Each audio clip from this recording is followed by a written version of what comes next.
Everybody. Welcome to Meditation and Spiritual Practice, our weekly Tuesday morning group. I'm Rabbi Kavod Weider of Temple Beth El of South Orange County, and I'm glad you can be with us. So we're starting with, we're right in the middle of the book of Exodus, and Parshat Truma, which is this practice, our weekly, which is this coming Shabbat's Torah portion, is really about the building of the Mishkan. And Mishkan, or tabernacle, comes from the word shachan, which means to dwell. And or you might be aware of the feminine name for God, which is Shekhinah, or the indwelling presence of God, how we experience holiness in our world. When we feel a certain sense of holiness within the world that we live in the physical world, in people, and all of that, we're said to be connecting with Shekhinah, with that dimension of God. And so the Mishkan is the dwelling place. And the very famous verse is in this parsha, Va'asu li mikdash b'shachanti betocham, which is make me a mikdash, make me a sanctuary, and I will b'shachanti, I will dwell within betocham, them.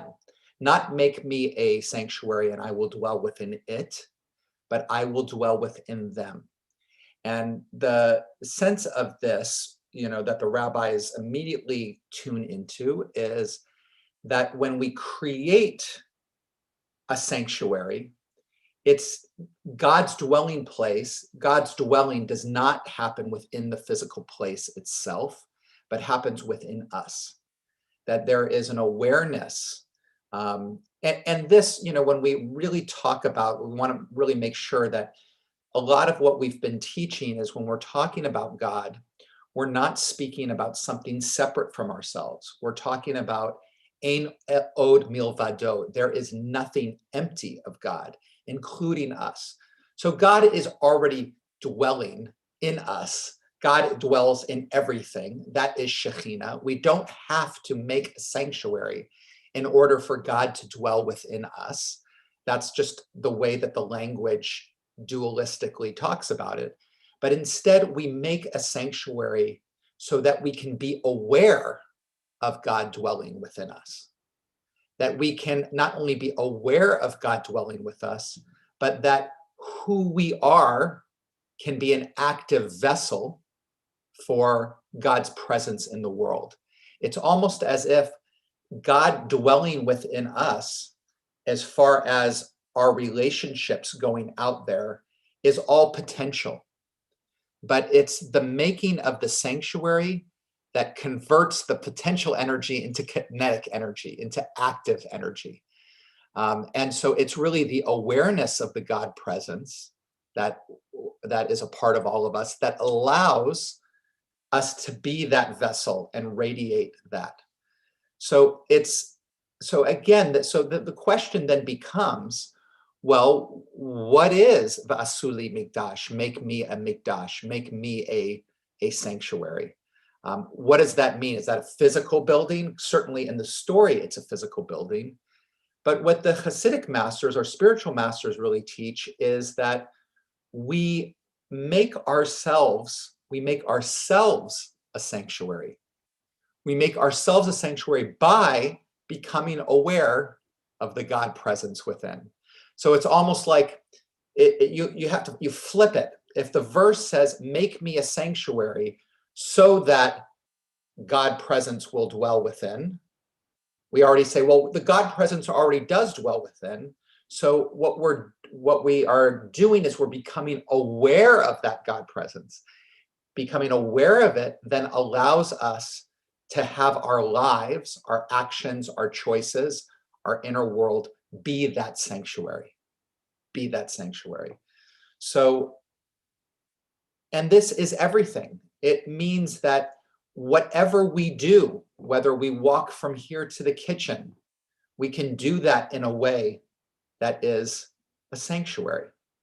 For some of you who were participating in the meditation retreat, when we did walking meditation, we used that phrase from Torah, Noah walked with God. And we asked, what would it be like to walk with God? How do we walk and move in the world in a way that has awareness of divine presence? What's the quality of our steps? What's the awareness of breath and what's around us? So everything we do, from walking to speaking on the phone to somebody, to anything, becomes an opportunity, becomes a way that we can be making ourselves a sanctuary.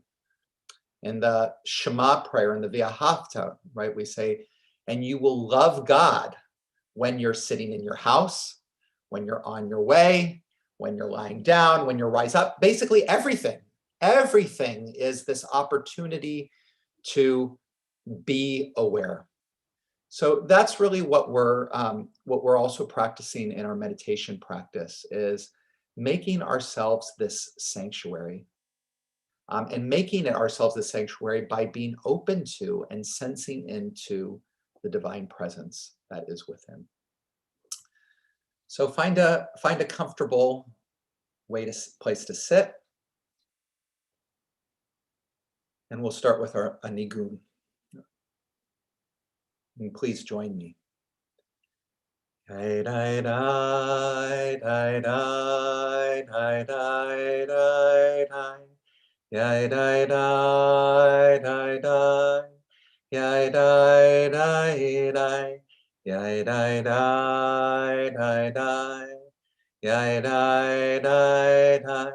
Yai dai dai dai dai dai dai dai. Yai dai dai dai dai. Yai dai dai dai. Yai dai dai dai dai. Yai dai dai dai. Yai dai dai dai dai. Yai dai dai dai. Yai dai dai dai dai. Yai dai dai. Yada dai dai dai. Yada dai dai dai dai dai. Yada dai dai dai. Yada dai dai dai. Yada dai dai dai. Yada dai dai dai dai dai. Yai dai dai dai dai. Yai dai dai. Yai dai dai dai dai. Yai dai dai dai. Yai dai dai dai dai. Yai dai dai dai. Yai dai dai dai dai. Yai dai dai dai. Yai dai dai dai dai. Yai dai dai. Yada dai dai dai. Yada dai dai dai dai dai. Yada dai dai dai. Yada dai dai dai. Yada dai dai dai. Yada dai dai dai dai dai. Yai nai nai nai nai nai nai nai. Yai nai nai nai nai. Yai nai nai nai. Yai nai nai nai nai. Yai nai nai nai. Yai nai nai nai nai. Yai nai nai nai. Yai nai nai nai nai. Yai nai nai. Yada nai nai nai. Yada nai nai nai nai nai. Yada nai nai nai. Yada nai nai nai. Yada nai nai nai. Yada nai nai nai nai nai. Yai nai nai nai nai. Yai nai nai. Yada nai nai nai. Yada nai nai nai nai nai. Yada nai nai nai. Yada nai nai nai. Yada nai nai nai. Yada nai nai nai nai nai. Yai nai nai nai nai. Yai nai nai. So you can settle into your body. Feeling the pull of gravity on your bottom, pressing into the chair, the contact point where your feet meet the floor, the distance between the bottom of your spine and the top of your head, the way the arms hang out of your shoulders, resting place of the hands, the space between your ears.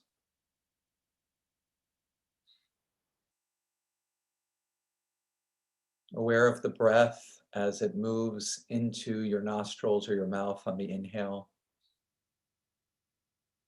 Noticing the way the body gently expands to make room for the inhale.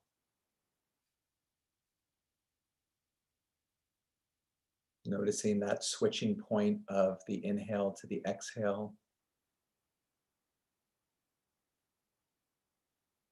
And then following the breath back in on the inhale.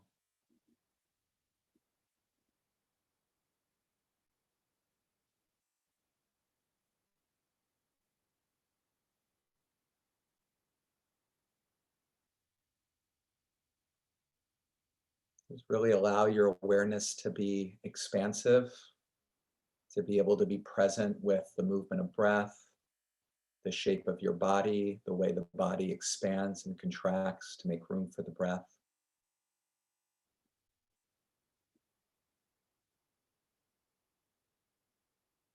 The various sounds in the space.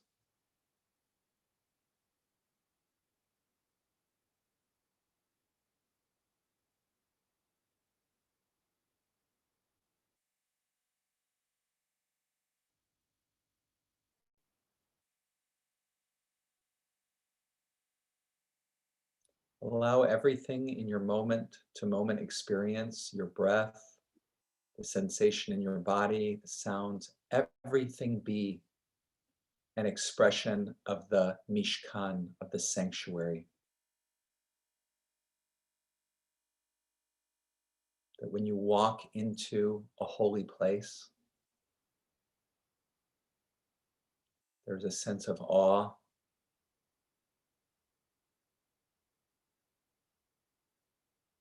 Everything gets very quiet inside as you take in the sights and sounds of the space.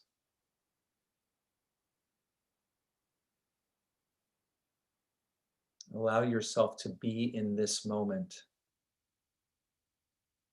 in a sanctuary.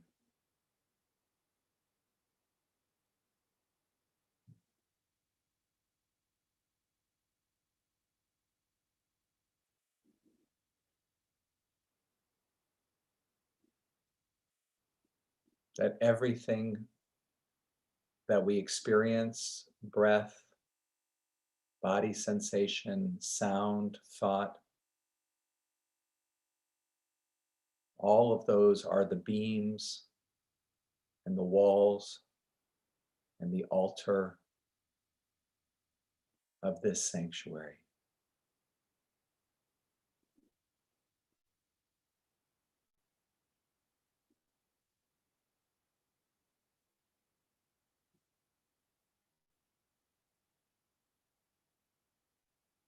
Everything, everything in this moment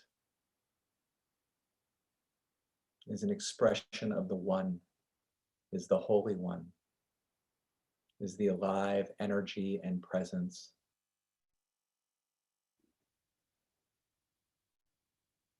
It's in the movement of breath.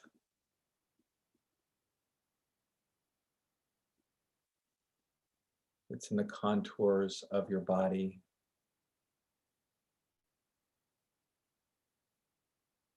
It's in every cell. It's in every sensation, whether you label it as comfortable or neutral or uncomfortable. It's in it. It is it.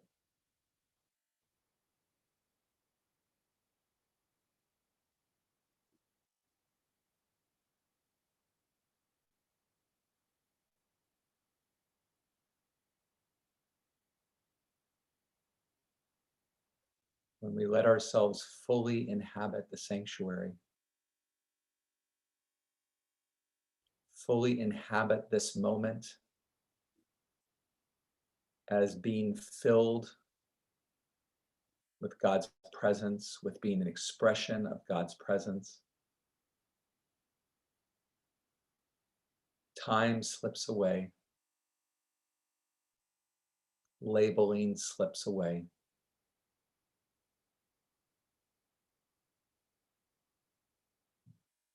All there is presence.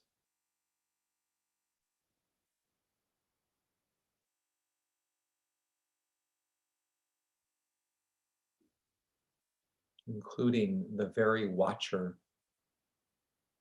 including the one who experiences all of this.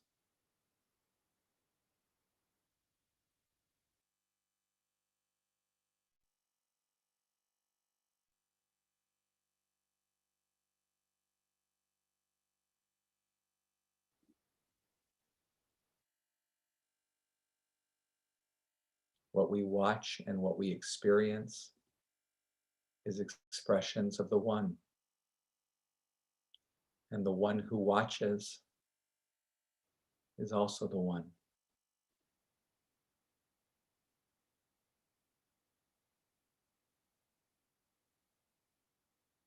There is a letting go,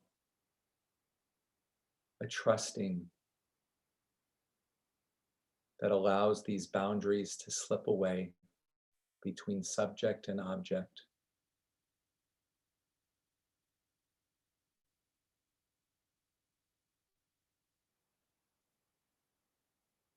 That really allows the sanctuary to be infinite.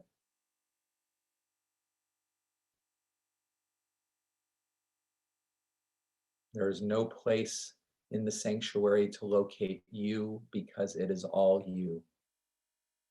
It is all the one.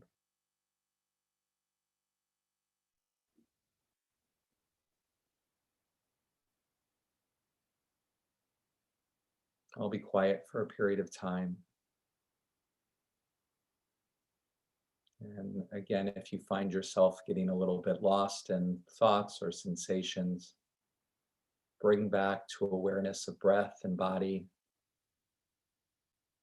and then let in the sanctuary. Let in the divine reality in everything.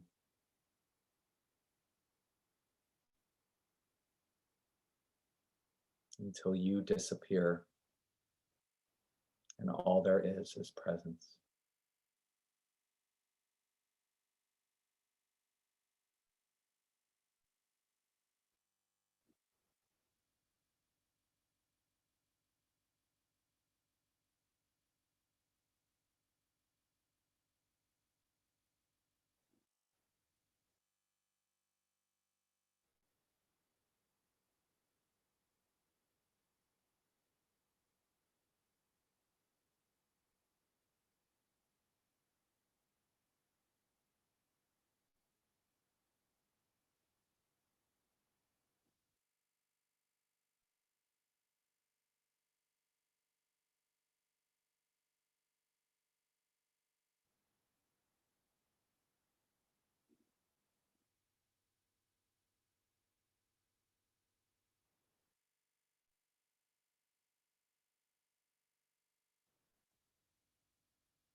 Questions, comments, thoughts?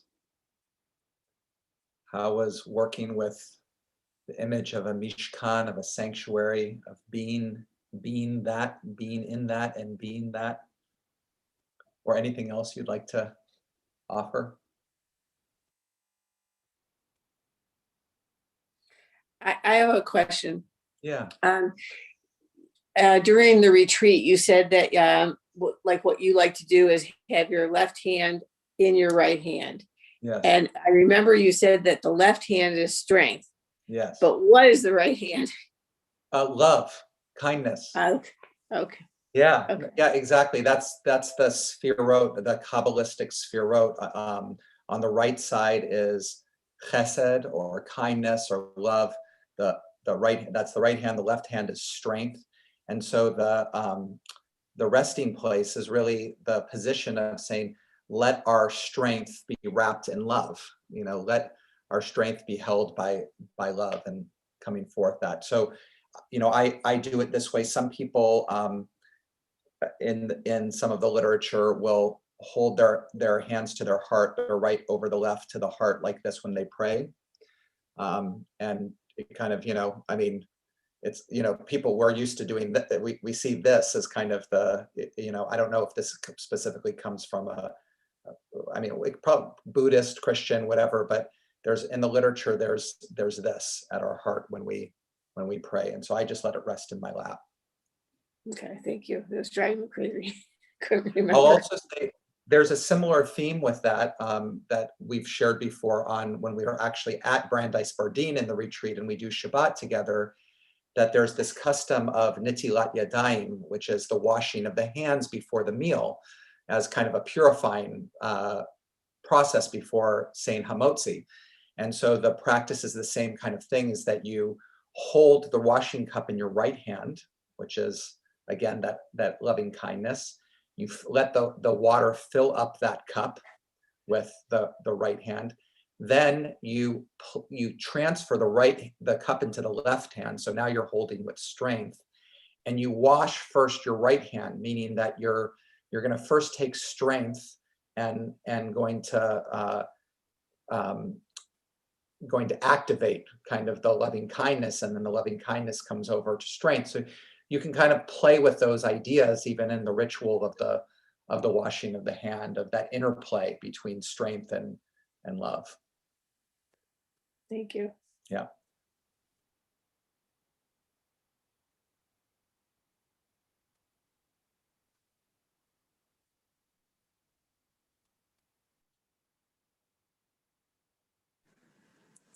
Well, I don't really know how to articulate it, but this is maybe the second or third time this has happened where I'm embracing the symphony, and then there's sort of an extra jolt or boost of awareness, and it's as if I still hear those sounds, but it's like I'm even more focused and more aware. And so I tried to hang on to that. And so I don't know really what that was, but it was just a very calm and peaceful feeling. Beautiful. Yes, I think one of the things that I think that awareness is also, and lack of awareness, you could probably liken to tension in the body and freedom in the body, in that that sometimes, you know, if you're getting a nice massage or something like that, and you know, that feeling of energy release that sometimes people will describe as like chills that comes through, but it's kind of that rush of kind of good you know, feeling and energy that comes when there's a release, right? There's a release of tension or a release. And I kind of think in the same way that that our lack of awareness, let's just put it that way, our in a given, is also very connected to tension in the mind, in a sense, you know, and maybe the way to talk about it is contraction, when the mind is more contracted over something, whatever that is, a body sensation of this or that. So in the practice of the symphony, right, that whole practice is one that is about expansion. It's about not having your awareness just on one thing. It's about opening it to the totality of your experience. And so I would imagine how I would understand what you were saying, Sarah, is that in some sense, it's that freeing, the releasing of contraction in the mind that's happening through that practice that gives that extra, as you put it, jolt, in the same way that a muscle release can give that kind of experience. There's also that mind release, in a sense, that allows that to happen, and that's wonderful. And then you just stay with it and stay with the expansion and be with all of it. And what's going to happen is it will eventually fade, right? There'll be that extra awareness, and then it'll be there, and then it will go through. And at that point, we still stay present with exactly what is, instead of trying to hold back, trying to go back to that moment in time where we had that jolt and that awareness that's happening there. But just, you know, enjoy the ride while you got it. Yeah. So, did we lose some people from the beginning? Nope. Everybody's here. I just don't see everybody. Sherry's not. Oh, Sherry left. I don't know if other people can relate to this, but when you were talking about sanctuary, my mind did take me on this little trip to sanctuary. You know what I feed my body and what I feed my mind. And I thought I really have to take more seriously this challenge of not putting garbage into the sanctuary. And the more than the physical, I've been obsessed with the internet news. I mean, you guys don't know everything that's going on. It's so easy to be consumed by it. And there's so much negativity there. I feel responsible to know what's going on in the world, but I got this message from my internet provider that I'm overusing data or whatever, you know, and they're billing me. So I thought, well, this is a good chance, the challenge I'm really going to try this, to just stop looking at that stuff. I don't mean 100%, but I really, it's filling my mind, and I'm not, you know, focusing where I feel like I should be to be a peaceful person, and, you know, focusing on other people in my life.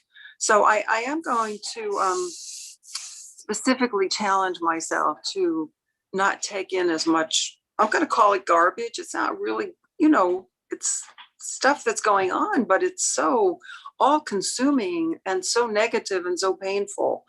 So I need to know what's going on, but I'm going to really try to just stop putting stuff in. Yeah, I really honor that, Maury, and I think that for every single one of us here, having some intention around creating boundary of news and that all of that is really, really important. It's really important because I do want to say that it is garbage. And I want to say why it's garbage is not of what's going on in the world. What's going on in the world, we want to stay connected to in some way. But every single media outlet, whatever you say it, their main job is for readership and connection. So how they present, what they present is going to be done in a way that is really meant to grab your attention. And the way that it grabs your attention is to play also on your emotions and how things are framed, how things are spun, how all of it. So we're getting, and it's a hard thing because we need to, I'll say we need to, that's my judgment, stay connected to what's going on in the world. But the way that information is coming to us in a package is one that's a package dressed in garbage. And so the question then becomes, and maybe this is a question for all of us, is what is the amount of news that I need, and the minimum amount of news that I need in order to stay connected to what's going on in the world? Like to spend some time journaling about that, thinking about that. What is that? Does that mean that I apportion, and this is hard with our smartphones when there's notifications and this is going on and here it is. And I don't know about you, but I even notice that if I'm kind of in a moment of lull, of boredom in a line or whatever, I'll just like swipe to the right so that I can see the headlines of what's happening in the news. Anything new, kind of thing that's happening there. So partly it can be setting aside some time per day to say, this is going to be my news time, that I'm going to connect and I'm going to do it. And then that's it, right? One time a day or 2 times a day or whatever it is, but creating some boundary around it. And then, I want to say this is my own kind of editorial on this, but it's really, really important to try to have at least 2 different news sources that are coming from different perspectives. Mm-hmm. This isn't what you were speaking about, Maury, but it's just where we are in the world right now. And that can be, for some of us, feel like a bitter pill, like the news source that is not our perspective. It might feel like a bitter pill to have to take that because we see how something's presented and we get really upset. But it's important. It's really important to say, this is how my fellow human beings, my fellow members of my synagogue, my fellow everybody, this is what they are seeing. And so I need to also understand how they're taking that, even if I don't fully, believe or subscribe, or it makes, so there's the balance. How can we create boundary around our news consumption? Very important. And then within boundary, how do we present different perspectives and try to bring our spiritual practice of presence, understanding, listening, God's presence in everything to that process? Well, thank you very much for putting it that way, Rabbi Bode. I think you're really giving, it's very helpful.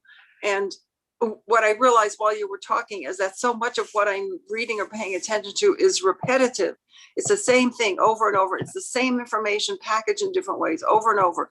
And it becomes like an addiction. So to just get a little bit of information for the day, and that's it, that's enough. and then to try to really clear my mind or look at things that there are positive things that pop up. So I always try to save the positive, I email those positive things to myself. Yeah. So yes, I think it's, I'm definitely going to take that challenge very seriously. Yeah. Thank you. You're welcome. Okay, well, good to be with everybody. Hope everybody has a wonderful day and a good week. And I'll look forward to connecting with everybody soon. All right, bye.